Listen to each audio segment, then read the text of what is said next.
Communities organized and ready for emergencies. CORE is a region-by-region program of the ODPM, and it's designed to reach you wherever you are once you're willing to be informed about preparedness. Hello, I'm Nayat Lee. You can get all the information and resources you need before and after an emergency or disaster. It's all available from the ODPM and the Disaster Management Unit of your regional corporation. Before and after an emergency, this is your #1 resource. But remember though, that during an emergency, you and your family are on your own, and it may take hours or days before help arrives. But don't be scared. Be prepared for if and when that happens. I'm People Maurice. Come rain or shine, we're coming to your region to help you and your community get organized and ready for any emergency. Welcome to CORE. Today, CORE looks at hazards facing the Arima borough and the Sangre Grande region. Arima basically is a blessed borough, if I may use that term. It's only about 11.15 square kilometers and carries a population of approximately 40,000 persons. As you know, it is bound on the east by the Santa Rosa River, all right, and to the west by the Tunapuna. Well, when you look at the entire scenario on the map, you'd realize that Arima is smack in the middle of Tunapuna Regional Corporation. However, like with any other municipal corporation, they also have their vulnerable communities. My name is Jaishima Gawandan. I'm a regional coordinator attached to the Office of Disaster Preparedness and Management. My area of responsibilities will be Arima Borough Corporation, the Sangre Grande Regional Corporation, and the Mayaro Rio Claro Regional Corporation. My role and responsibility at the ODPM with these municipalities basically is to help them build capacity. Building capacity means that the ODPM helps communities become more resilient or recover quickly after impact from a hazard or disaster. The ODPM does this through public information campaigns in every corporation in this country. The more knowledge people have, is the more powers they have to prevent themselves from being hurt or becoming victims of disasters. Building capacity also means strengthening the resources of the communities, and this means working very closely with first responders. The first responder is the disaster management unit based at the particular municipality, along with the police service, the fire service, as the case might be. All right? And these are the people that would go in and deal with their situation. This is 9Y5 Alpha Bravo Charlie to ODPM Control, over. Compared to the rest of the country, in the Arima borough, hazard events are few and far between. They are prone to high wind conditions. Sometimes we may have the isolated thunder shower activities that brings excessive rain. You may have blown roofs. We have had, looking at the record in Arima, as their regional coordinator, I could tell you, we have had lots of reports of fallen trees, blown roofs, flooding due to drainage problems within the Arima Borough Corporation. The Arima Borough Corporation has one major river that runs through it, which is the Arima River. There are communities very close to where that river cuts through Arima. And you may find, based on the level of rainfall, as they are already nested at the foothills of the northern range, all right? Based on the level of rainfall, you may have communities being impacted with street flooding. Sometimes it may go into home, but they are not major as you would find in other municipal corporations. For years, the river would burst its banks at this point and affect the hardware store and surrounding homes. Last year, the Ministry of Works began work to divert the river channel and increase its capacity. If you know the layout of the Arima Corporation, the industrial estate is a large industrial estate that carries plastic manufacturing, lumber, furniture manufacturing, battery manufacturing, steel beam production, so you have a number of, if a fire were to break out in Arima as it did before, and unfortunately the Arima Disaster Management Unit is located just west of when the Automotive Components Limited fire took place. And at that plant you have battery manufacturing, which means you have a lot of plastics, a lot of sulfuric acid, a lot of lead plates. And what you would find happening is you would find a lot of toxic fumes emanating out of a situation like that. And we have had other fires there. So Arima, yes, does have its own little problem to deal with.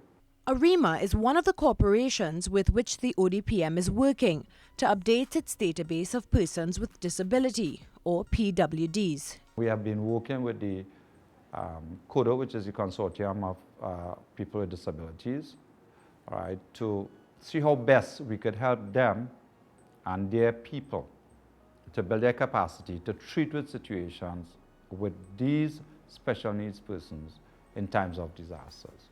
Because of its close collaboration with responders like the Defense Force, the ODPM has the capacity to extract a special needs person if necessary, but that person must be on the person with disabilities list at the DMU at their regional corporation. If you know someone who should be in this database, contact the Disaster Management Unit at their regional corporation immediately. I think based on our response from our community organized and ready for emergencies, the core program, the work that we have done in Arima, the results of those works that we did in Arima is that you have a lot more people that are aware that there's this need to develop emergency preparedness within their homes. As I always tell people, it starts with you and me. And if we can't do that, then we have a problem. The thing about Grande, they have a lot of vulnerable areas. And when I say vulnerable, I don't only mean to storm situation, natural hazards we talk about, even a light or the isolated thunder shower. Vega de Oropuch is one such community within the confines of the Sangre Grande Regional Corporation. Vega de Oropuch got its name because it's located in a valley, Vega, all right? And it so happens that smack in the middle of this community called Vega de Oropuch runs the main river. So whenever that river is overwhelmed, obviously you have situations of flooding within the community. We have had situations in Vega de Oropuch, for example, where the first responders, the municipal corporation, reached in, couldn't go any further. The fire service reached in the village, couldn't go any further. And they had to call on the ODPM. That was a level 1 disaster. But it goes to show the level of collaboration that we have with the municipalities. They called us. We got our friends at our colleagues at the Defense Force to go down using the dinghy, went in, extracted the stranded family. It was 4 people, including I think 2 children, brought them over to safety and took them to relatives as well.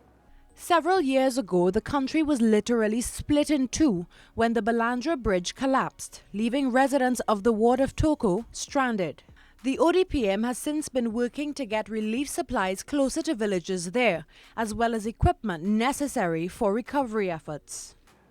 That Toko Matlot area is prone to landslide.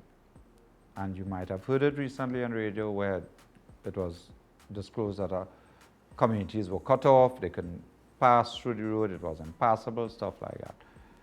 We have one of our stakeholders, the Ministry of Works, that have pre-positioned equipment in that part of the Sangre Grande Regional Corporation.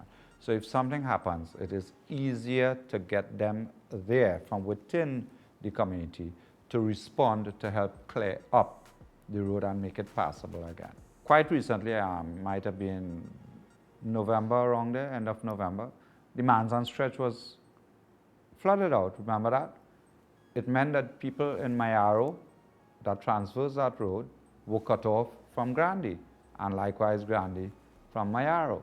I got our mitigation specialists involved, EMA involved, and why we got the EMA involved, because Grande, that part of the road that was flooded out, also has the inner river swamp bordering the Mansan stretch. The Ministry of Works involved, we had the disaster management unit involved. We also had national quarries. We got some assistance from our colleagues at NSOC, the National Security Operations Center, who were kind enough to grant us aerial support. So we were able to go up because we were wondering why this road was remaining flooded for so long. We went up, we saw that the channels were cleared, we identified the problem. The problem is we had a sea surge, a storm surge. It was a spring tide. The river mouth became heavily silted. That part of Mansan has a natural way, the sea and the swamp, of cleansing itself. But unfortunately, you had forces working both ways, so that the sea did not get a chance to do its job. We are trying to pre-position relief supplies. We have a 40-foot container filled with relief supplies, from mattresses, cots, pressure washers, shovels, gloves, safety equipment, you name it, MREs with meals ready to eat, which is what, one of the first things you would have to offer people in terms of food. Just pack up at the regional corporation in Sangre Grande. What we are planning to do is put a satellite relief station by using another container in the remote area, Toko. So should they get cut off at any point in time, we would have had supplies there as well. And we will not have the trauma of having to try to get the Coast Guard to come in and see it across. So I call them satellite relief containers. We have at Point Lisas, preposition and waiting to be dispatched. This organization, as part of its mandate, has to educate people about proper practices, how to be better prepared for disasters, regardless of what disaster it is, an earthquake, hurricane, flooding, landslide, you name it.